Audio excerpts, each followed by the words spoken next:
welcome to my channel, traveler. Today I'll be featuring a section you've already come to love, featuring stories from Reddit. Don't forget to like and subscribe. Well, let's get started. Story 1. My mother is standing at my door begging me to let her in. She died 13 years ago.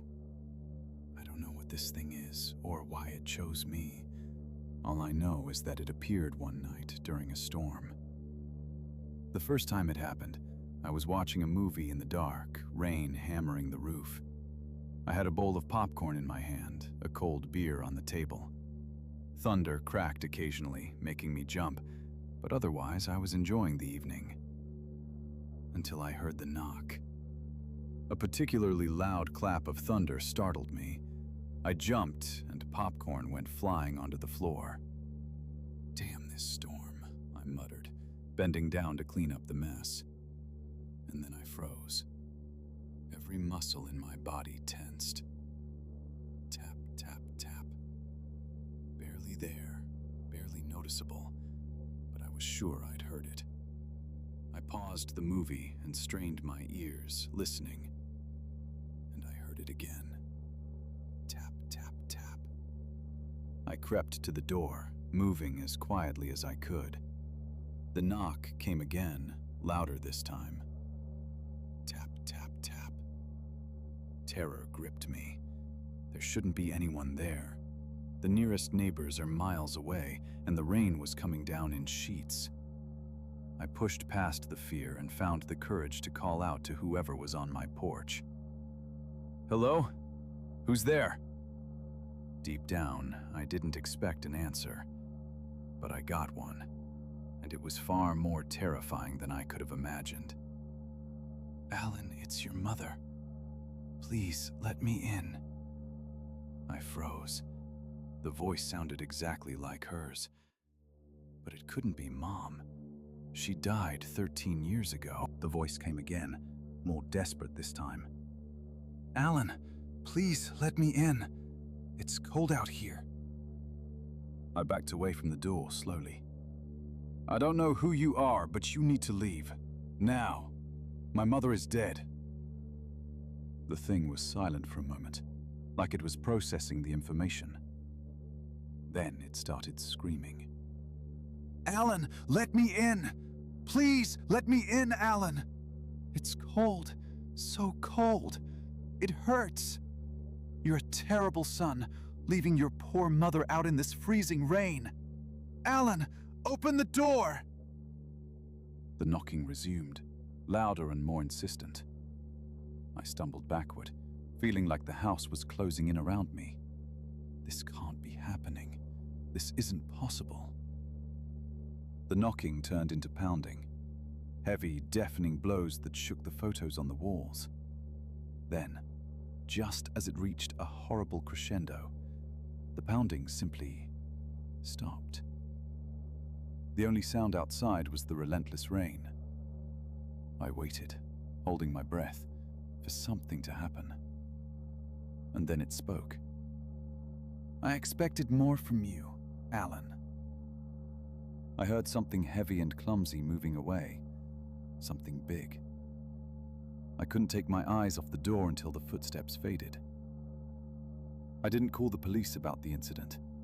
It would take them forever to get out here, especially in this downpour, and I seriously doubted they'd be able to do anything. I hoped it would be a one-time thing, a strange occurrence I could write off as some kind of auditory hallucination. But then it happened again. 2 weeks had passed since the first incident. I'd found no evidence that what I'd experienced was real, and I was leaning toward the idea that I'd dozed off in front of the TV and dreamed the whole thing. But when that voice came back, I knew this wasn't just my imagination. Another storm was raging. I was sitting in the living room watching TV. During a commercial break, I got up to grab another beer from the fridge. And then I heard it again. Tap, tap, tap. I froze in place. My blood ran cold. Tap, tap, tap. I glanced at the door, and a chilling dread washed over me. The doorknob was starting to turn. I hadn't locked the front door. I bolted across the foyer, my feet slapping against the hardwood floor. I ran as fast as I could, praying I'd make it in time. With one final lunge, I reached the door and threw the lock. The doorknob rattled a few more times, then went still. And then came the laughter. It was my mother's voice, but the laugh was wrong. The thing at my door giggled like a witch. Horrible sounds carried on the night air. I didn't want this to happen again. Not again. When it spoke again, I was paralyzed with fear. Alan. Alan, I know you're in there. Please let me in. I didn't answer. I stood there staring at the door, wishing with all my soul for the voice to stop. The doorknob rattled again, harder this time. Alan. It spat my name out quickly, sharply, like it tasted vile. I didn't play its game. I decided the best thing I could do was not engage. Instead, I went through the whole house, making sure every door and window was securely closed. When I got back to the hallway, the voice had stopped. I finished the rest of my beer and tossed the empty bottle in the trash. I'd had enough for tonight. All I wanted was to sleep and forget I'd ever heard that voice at all. I thought about turning off the TV, but changed my mind. If that thing was still outside, I didn't want it to know I'd left the living room. I went through my nightly routine before getting into bed. I closed my eyes and tried to sleep, but I couldn't. Something was wrong. There was a feeling of being watched. I lay there in the dark, eyes fixed on the window. The curtains were drawn tight. I couldn't see if anyone was outside, but somehow I knew. I knew that thing was at my window, watching me sleep.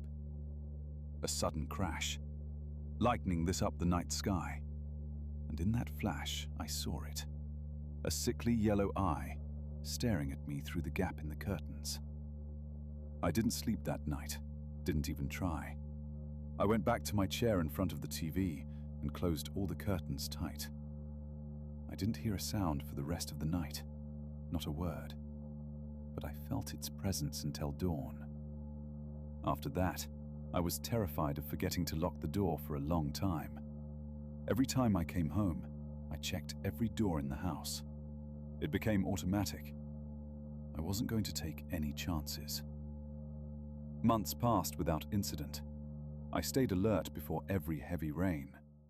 But eventually, my paranoia faded, and I let my guard down. I think that's what it was waiting for me to get careless. One night, a clap of thunder woke me. It was raining again. I sighed, swinging my legs over the edge of the bed. I needed to check the door, just for my own peace of mind. My feet touched the floor and a sharp pain shot through my ankle. I pulled my legs back instantly. Blood dripped from the wound. Lightning flashed, illuminating the room. I looked down and saw a clawed, gnarled hand grasping at the air. I can't describe the terror I felt when my mother's voice came from under my bed. "Thank you, Alan. Thank you for letting me in." I called the police.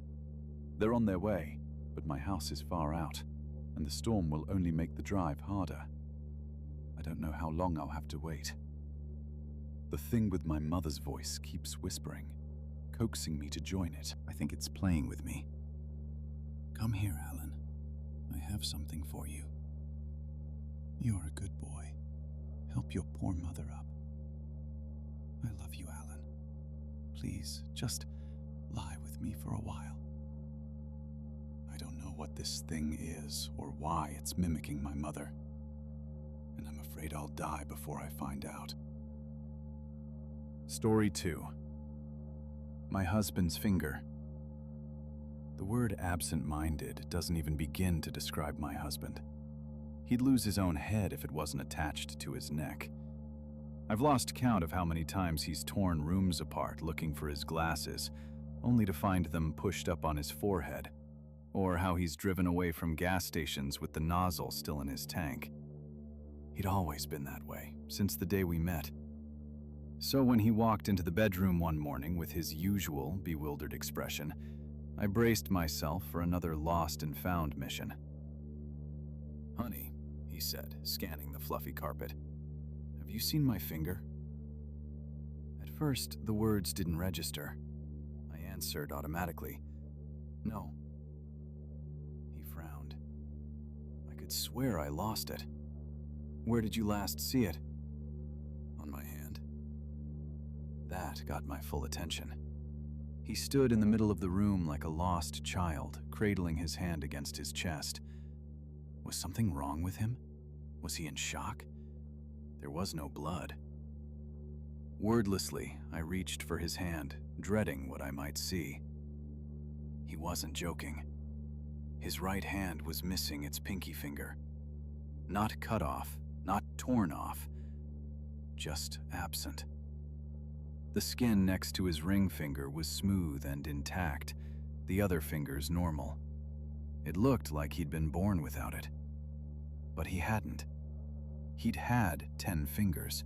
He'd always had 10 fingers. I knew this. I'd seen them. "What did you do?" I asked, my voice rising toward hysteria. He shrugged. "I don't know." "What do you mean you don't know?" "I don't know," he repeated, glancing briefly at his 4-fingered hand. "I woke up and it was just gone." His nonchalance was infuriating. "Fingers don't just fall off by themselves. You must have done something." He shrugged again. "Maybe it rolled somewhere." I slapped his arm. "This is not the time for jokes." "I'm not joking." He scratched his chin. "It probably just fell off and rolled under the bed."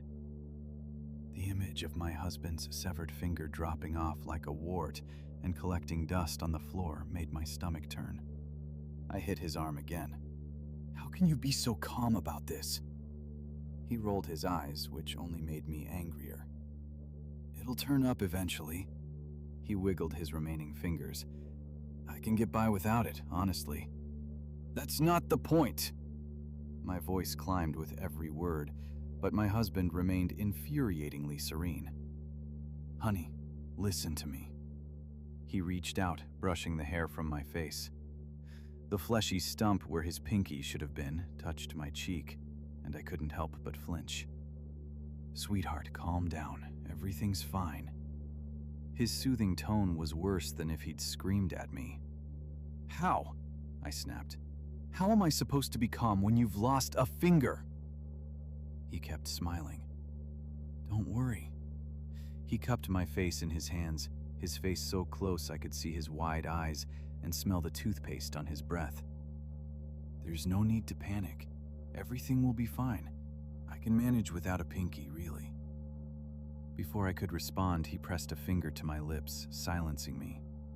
I couldn't tear my eyes away from his 4-fingered hand. "If it makes you feel better, you can look for it. It has to be here somewhere." He flashed me a wide smile. And that was it. He kissed me goodbye, patted my cheek with that 4-fingered hand, and turned to leave. "And don't worry if you can't find it," he called back. "See you tonight." He was gone, and I stood in the hallway staring at the closed door, my mind racing. Last night, his right hand definitely had 5 fingers. I know it. I repeated it to myself, even as doubt began to creep in. No, I woke up and turned to look at him. He was fast asleep, both hands folded on his chest, and he had 5 fingers. Or did he? I frowned. The uncertainty grew. He definitely had 5 fingers. Right? Of course, don't be stupid. I pressed my palms against my eyes until it hurt. I needed to stop this torrent of thoughts crashing over me. I was losing my mind. His twisted attitude was rubbing off on me. No, I couldn't go crazy without at least trying to figure this out. If I called an ambulance, they'd look at his healthy, perfect pinky and call me crazy. My husband wouldn't help. He'd probably make jokes about hysterical wives. I started in the bathroom, thinking maybe he'd accidentally cut himself shaving. Nothing. I checked the bed, wondering if it had rolled under a pillow like a cigar. Still nothing. I checked under the dressers, under the rugs, even under the plant pots. Nothing. The finger was gone. By the time I finished, the house looked like a bomb had gone off, but there was no trace of my husband's missing finger. I sighed wearily, realizing I'd have to call him, listen to his smug "I told you so," and admit I was overreacting. Better to just get it over with. I pulled out my phone, dialed his number, and ran my hand through my hair. A strand of hair curled between my fifth and sixth fingers. I really am overreacting. Story 3. Our team of scientists used stem cells to create miniature brains in an incubator. We were alarmed when they grew eyes. We felt threatened when they developed a civilization. We were horrified when they became hungry. 59 years later, I'm an old man sitting at a computer monitor as worn and outdated as I am. I'm typing this story, perhaps to distract myself from the horror, to keep from looking out the window of my isolated log cabin, to keep from staring into the eyes of death itself. Not a reaper in a black robe with a scythe, but a living creature pressed against the glass with its ominous mass. A whitish-gray organoid with black spheres protruding from its swollen and porous brain matter.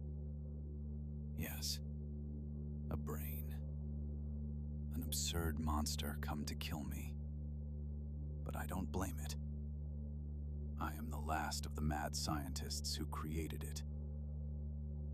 On this tense and freezing evening, it slid 100 yards through the snow, moving like a slug, and now it watches me from the absolute darkness and whiteness of the snowfall. I've imagined my death for many years. I always thought I'd be killed by my former employer, but I suppose this will be quicker. Though I'm ready to accept the end of my life at 82, I still feel unimaginable fear. Existential terror doesn't fade with age. If you saw what's on the other side of my window, you'd be terrified too. I need to tell my story so this never happens again.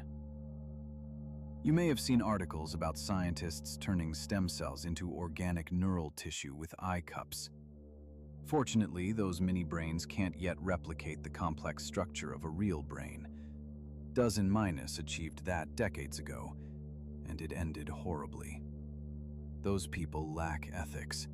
They operate without oversight, without documentation, and those who leave the company never survive.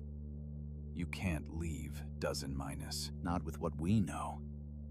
That's why I've been hiding from them since 1980, when the Brain Organoid project failed. My story begins in 1967. I was part of Dr. Harlow's project to research the inner mechanisms of human consciousness and, consequently, to create digital brains for living computers. That year, we successfully grew neural tissue from pluripotent stem cells.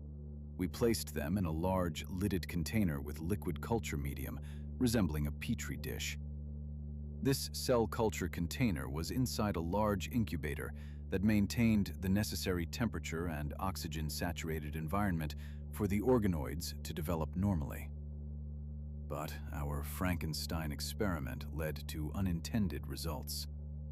Each of the 11 mini organoids formed eye cups, precursors to retinas. These black, featureless, eye-like growths emerged from their neural tissue bodies. The brains grew eyes. To say we were terrified would be an understatement. At the time, we were naive and couldn't imagine how much worse things could get. We didn't know how bad it could become. Dr. Harlow installed a magnifying window on the incubator so we could better observe the 3-millimeter cerebral organoids. We were stunned to see underwater brains floating in that huge tank of liquid nutrient medium. They looked like tiny aquatic creatures, plump, stocky tadpoles. And like tadpoles, these creatures were in a larval stage, having evolved far beyond their original purpose and design. They could move not only their bodies, but also their black eyeballs. And after briefly observing these creatures watching each other with their terrifying little eyes, Dr. Grayson proposed a horrible hypothesis. They're communicating with each other. Dr. Harlow's eyes widened. My God, Grayson, I think you're right. The difference was that he and the other scientists looked excited, while Grayson looked as frightened as I felt. If the brains were communicating, it meant they were sentient. We hadn't signed up to create sentient life, and I knew this was an ethical Pandora's box that couldn't be closed. The deed was done. The question was, what comes next? Nothing good, I told myself. The sign language of the creatures we'd created was expressed through changes in the shape of their black eye cups. They dilated, contracted, elongated, and sometimes even retracted their eye-like growths into the soft gray matter. I was both fascinated and terrified of these creatures. I hated their movements. I was horrified by the eerie vision of their black eyes growing like tumors from floating clusters of brain tissue. Perhaps the most terrifying thing was that they noticed us. They would often writhe as they swam in the fluid, staring at us through 2 layers of glass, through their petri dish container, and through the magnified window at the front of the incubator. They watched us as intently as we watched them. I didn't like it. And because of their black eyes, our team unofficially began calling these mysterious creatures optics. Management was fine with the name. The pace of their evolution frightened me, but it only fascinated Dr. Harlow. He used neuroimaging to analyze their brain patterns and became more interested in understanding their consciousness than our own. My colleagues and I understood that this had gone beyond the initial experiment funded by Dozen Minus, but we were intoxicated by the sense of power we felt at having created life. Perhaps, at first, we thought of ourselves as gods. We should disconnect their life support, Dr. Grayson whispered to me one evening. I turned to her, feeling relief, grateful for another sane scientist. Still, my curiosity was stronger than my fear. That's why I joined Dozen Minus. This project was meant to go beyond the public sphere of science. Science is frightening, I reminded myself as I tried to sleep at night. But the insomnia never went away. Over the years, it only got worse. After months of observing the optics communicate and develop, we wanted to join the conversation. We would teach them our language, and they would teach us theirs. The optics watched us. They seemed curious enough to make contact. We brought in our organization's best linguists to interpret their language. The experts showed pictures of objects with English labels, and the optics translated those words into their own complex, eye-based sign language. We gradually built a vocabulary of their language, and they seemed to be doing the same, at least mentally. Once we'd mastered basic vocabulary, we moved on to conjunctions, prepositions, and grammar. Given their accelerated cognitive abilities, we quickly transitioned to British Sign Language, BSL, as the linguists explained that BSL was a much faster and more efficient form of communication, since these creatures had no hearing. Dr. Grayson and I also learned BSL, desperately wanting to be able to communicate quickly and easily. While we spent years teaching each other, the optics worked on their home. They began building their city. They regularly shed their brain tissue and used that substance to create structures, homes, schools, community centers. This troubled me, because I remembered my sister teasing me as a child at Christmas. She placed my gingerbread man inside our gingerbread house and asked if the man was made of the house or the house was made of him. That question haunted me as I watched the optics build an entire district from their own bodies. I feared how little Dozen Minus understood the physiology and psychology of these living creatures we'd created. We were wandering and acting blindly. Dr. Grayson was right. We should have stopped. In total, it took us 5 years to fully translate the optic language into English. By the summer of 1972, most of our team could communicate fluently with these miniature brains, both in writing and in sign language. 11 Optics had created an egalitarian community, living in equality and harmony. There was no conflict, no discord. After all, they didn't have to forage for food and resources. We, their gods, provided everything they needed. They were carefree. They were happy. They worked together. That's what horrified me. They threatened to displace us as the dominant species on Earth. The Optics largely ignored our group of scientists and focused on each other. This comforted me, as I was convinced we shouldn't interfere in their lives. The purity of their thinking was key to understanding their inner mechanisms should we ever want to recreate human consciousness digitally. I'm lying. Honestly, I'm just terrified when they look at us, I confessed to Dr. Grayson one evening. I'm afraid of them. She nodded and took my hand. Me too. We should all be afraid. Her skin was warm. That was all my rigid, robotic, far from human mind could process. If I'd focused on life outside the lab, perhaps I could say more about Dr. Grayson now. I know we had feelings for each other, but we sacrificed personal aspirations for humanity. I stopped understanding what it meant to be human. That was the price I paid. I like to imagine how different our lives might have been if we'd met under other circumstances. If we'd never been recruited by that unauthorized organization. Perhaps we'd be sitting in a lovely little English cottage now, surrounded by grandchildren. Instead, I'm alone on this harsh winter night, except for the monster I created. I no longer see it through the window. It's crawling across the wooden porch, trying to reshape itself and squeeze through the gap under my front door. I think it might succeed. Time is running out. It's the uncanny valley effect, I told Dr. Grayson. They're made from human stem cells, so close to being us. Brains with underdeveloped eyes. But they're not us. They're empty. They're so empty. She smiled and squeezed my hand, but quickly let go when Dr. Harlow approached. He shot us a withering look and nodded for us to get back to work. But Grayson and I often discussed this. The Optics were created from us, like Eve was created from Adam's rib. Mindful of this biblical allegory, we decided to unofficially name one of the Optics Eve.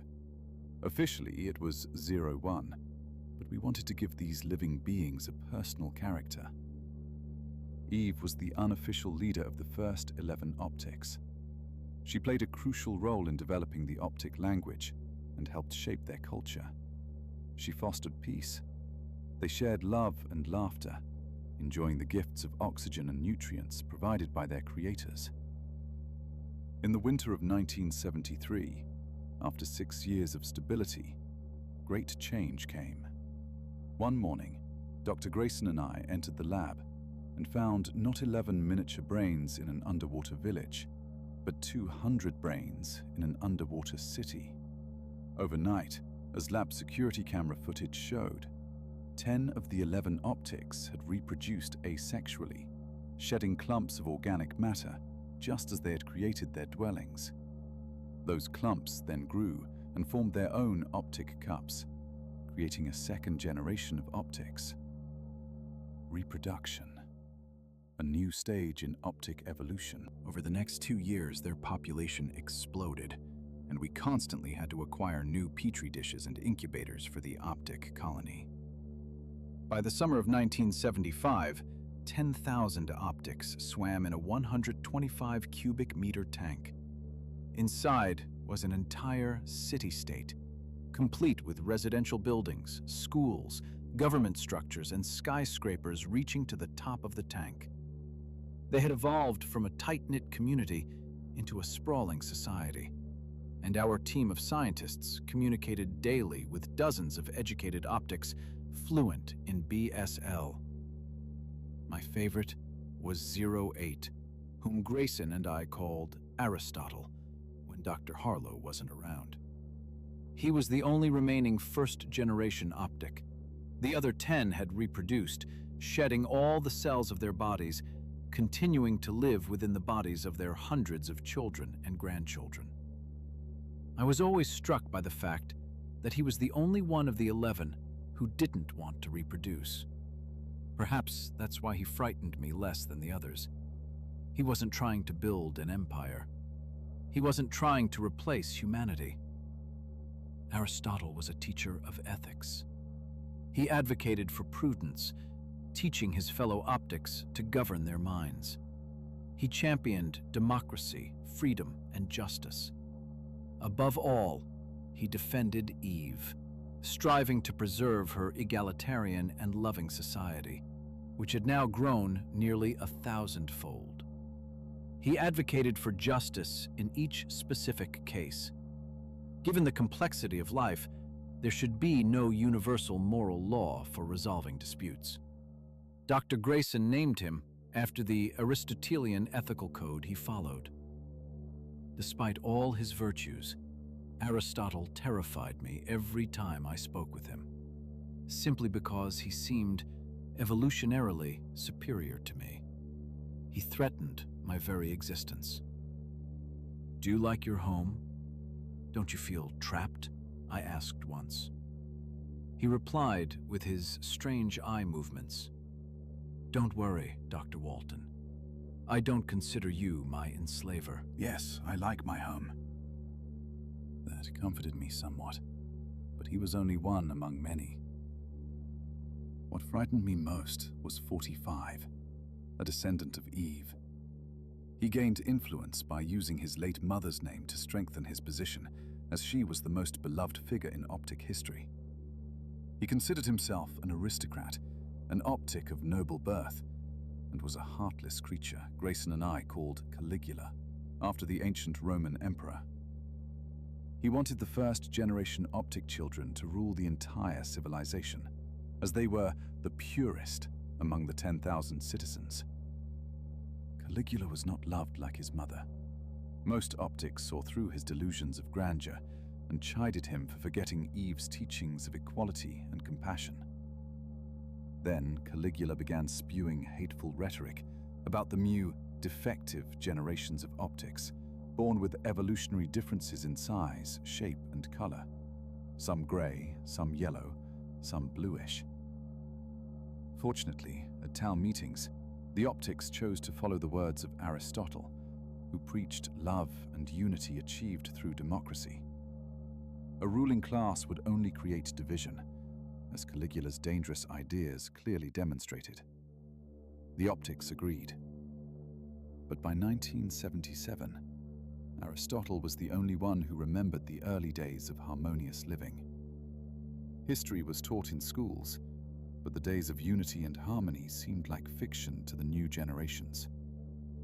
After 10 long years, the optics had changed not only outwardly, but also in their beliefs. Caligula was no longer the only one with different views. Those optics who were fluent in English had the great honor of communicating with the dozen minor scientists. This gave them high status in society. And one such optic, 2592, declared himself a prophet upon whom the eyes of the gods were fixed. He proclaimed himself the Messiah to his flock in the old community center, which he had converted into a church. "The creators have spoken to me again," said 2592, whom we named Ahab. "They command you to do as I say, or face their wrath. I am their vessel. You will speak to them through me." Dr. Grayson felt uncomfortable as Ahab began instilling this lie in the young optics. The society now numbered nearly 12,000 individuals, and only about 1,000 of them understood sign language.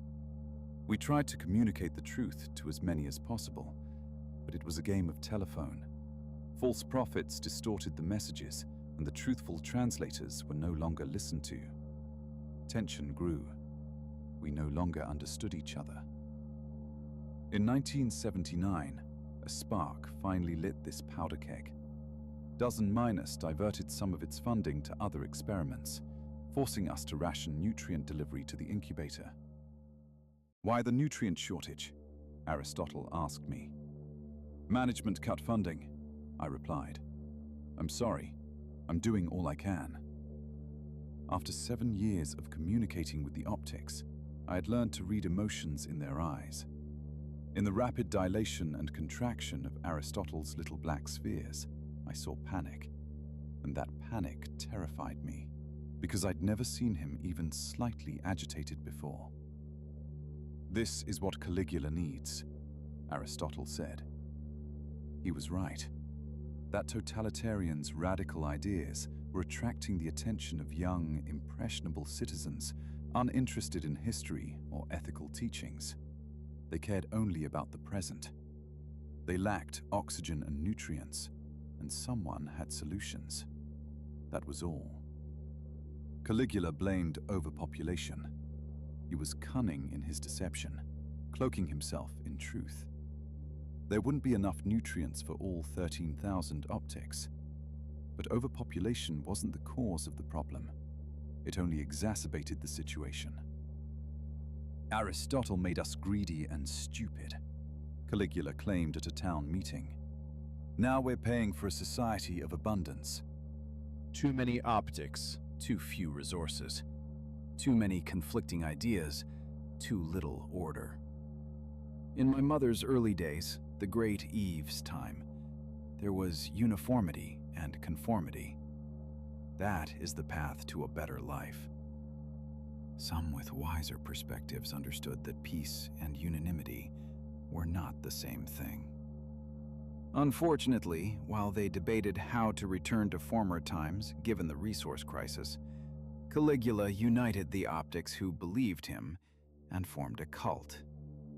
He approached the false prophet and promised him power in exchange for cooperation. "The creators have explained to me why we're getting fewer nutrients," Ahab told his flock.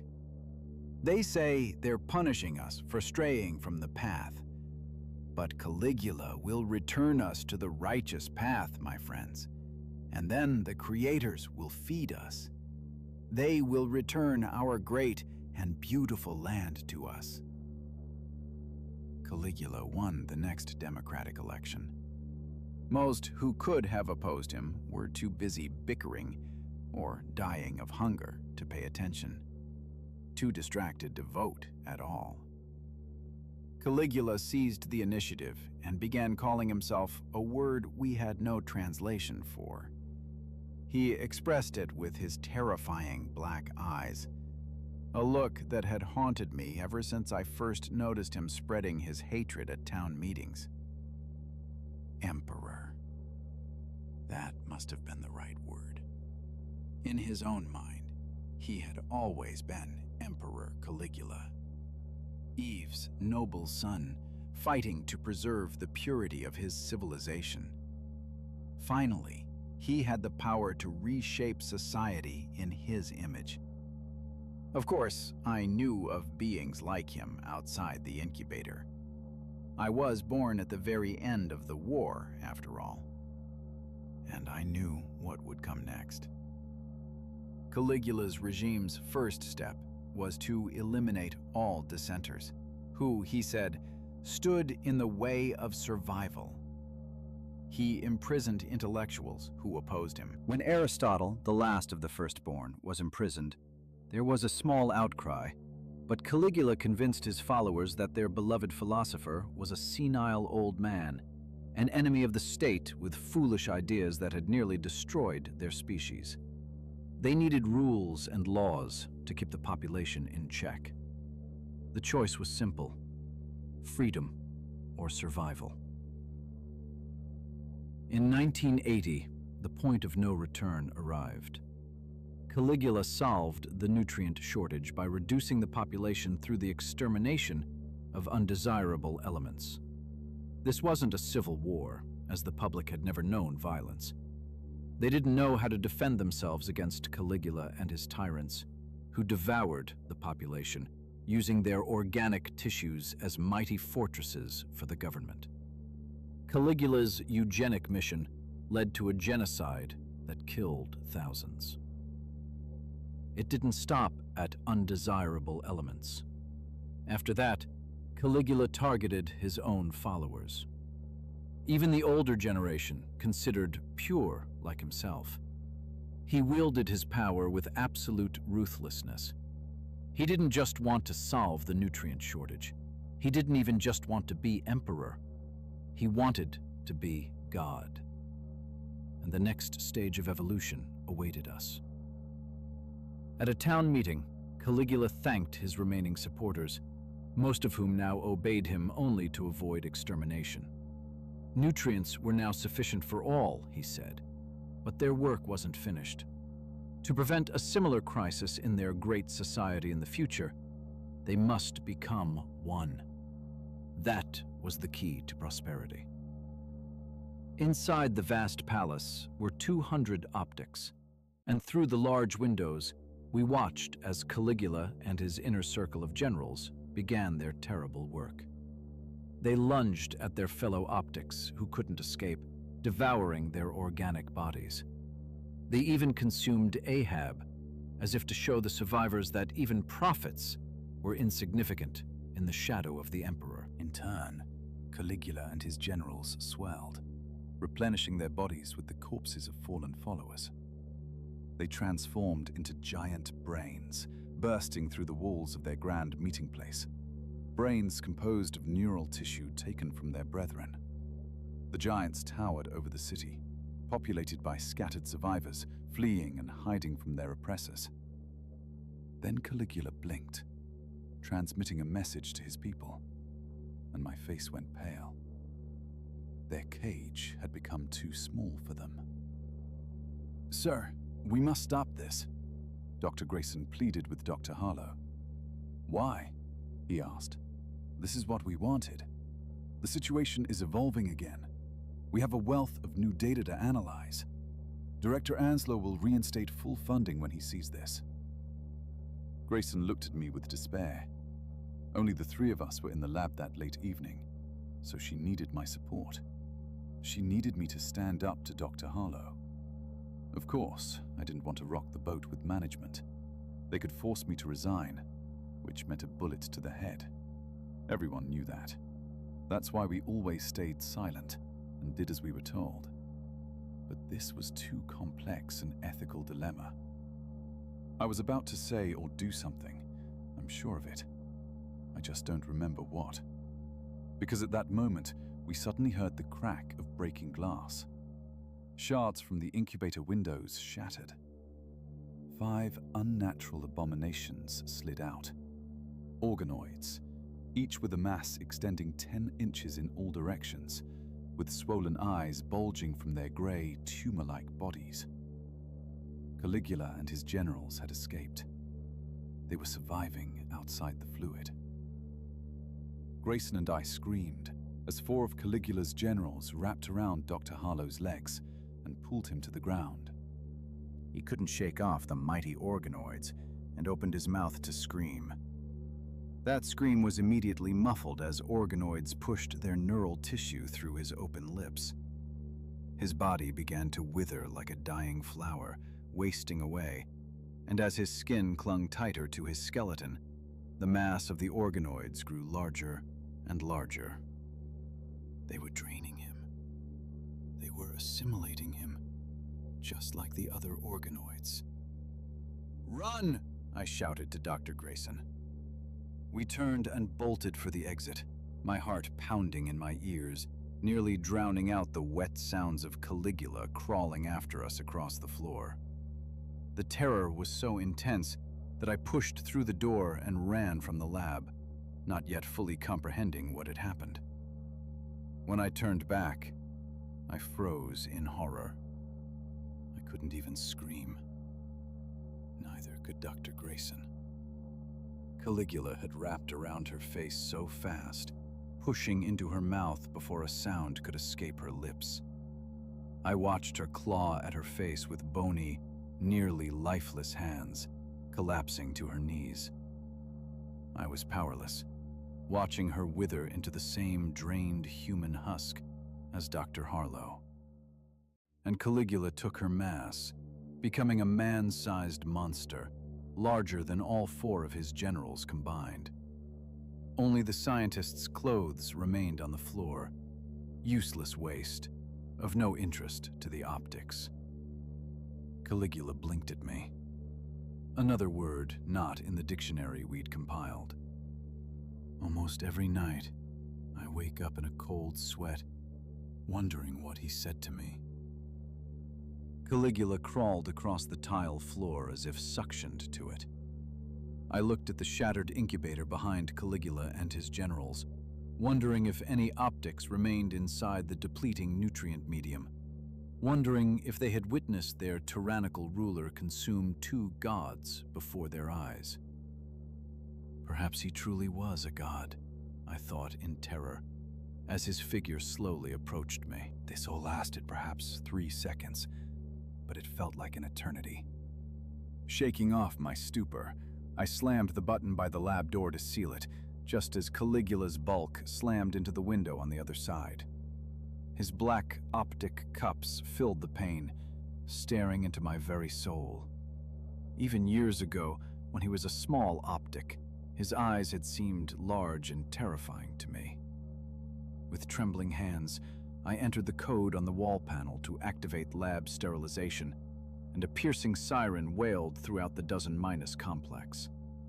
Though Caligula had no ears, I know he read the truth in my eyes, because his black cups dilated. No, he managed to blink. Within seconds, the lab temperature rose to 121 degrees Celsius. I watched through the window as the entire room, converted into an autoclave by emergency protocol, was burned to nothing. Caligula's body ignited, and he fell back silently. He and his generals screamed, their bulging eyes rapidly dilating and contracting as their tissue burned, along with everything else left in that lab. The clothes on the floor, the samples on the countertops, the surviving optics in the incubator. All burned to nothing. And I escaped. As I said, you can't leave Dozen-Minus, because we know all their secrets. I understood I would have to hide for the rest of my life. I traveled as far north as possible, settled in a remote Scottish village, and invested my savings in a modest cottage. As for how the monster ended up on my doorstep, after 46 years, I must confess, I didn't leave that lab empty-handed. Weeks before the sterilization, I secretly smuggled Aristotle out of his incubator prison and erased the incriminating footage from all security systems. I kept him alive in a home incubator and transported him in a frozen container to our new home in Scotland. Why? I don't know. No, that's a lie. I felt guilty. We had failed the optics by cutting off their nutrients. I was sure that without the funding cuts, Aristotle's society would have thrived. So I gave him a chance. I set up the incubator in my outbuilding at the foot of my property, leaving a wide field between my cottage and this new home for the optic system. And then I thawed Aristotle. It took years to persuade him to do what he had so long refused: reproduce. Eventually, he agreed, but I should have understood he was right to refuse. he was more far-sighted. That was 1985, 41 years ago. Since then, I've witnessed the rise and fall of 3 more civilizations. I was wrong. Aristotle is a distant and forgotten name among the surviving Optic civilization. I say surviving, but they started exterminating each other last month. Another war, after a relatively successful 13-year period of civilization. Nothing changes. The cycle repeats. I wanted to do right by Aristotle, but I could never recreate those early days when the 11 Optics lived in harmony. Their peace was doomed from the start. And now, the last of them has come for me. The new Caligula. For the last 10 minutes, he's been pounding at my door with his mass of gray matter. A dull, wet thumping. He's absorbed the others, the entire 100. And I'll be the last he takes if I don't end this. This morning I soaked the cabin in gasoline, watching the end of yet another great war. I patiently waited for this creature to arrive and kill its creator. And I will grant its wish. We will burn together, and I will finally complete the sterilization process I began 46 years ago. Perhaps I'm not a good man, but I will no longer sit idly by and do nothing. I am terribly afraid of what comes next, but courage isn't the absence of fear. It's doing what's right, as Aristotle would surely say.